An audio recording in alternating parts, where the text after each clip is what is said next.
Unë do të thoja që nuk e di nëse do të shkoj në finale.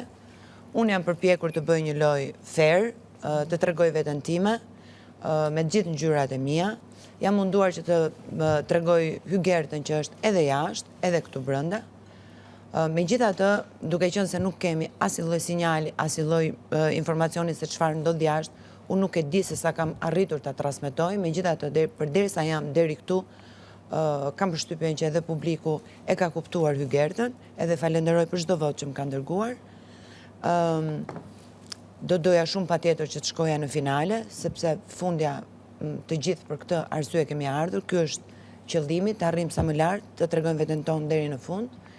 Megjithatë, konkurenca është e fortë, unë këtë nuk mund ta di, nuk mund ta parashikoj. Çdo gjë që është e shkruar, mirë se të vi, nëse do të isha në finale, sigurisht që do të isha shumë e lumtur dhe shumë e nderuar, e privilegjuar. Nëse jo, përsëri do ndjesha e lumtur për gjithë rrugtimin tim edhe për ku kam arritur deri tani.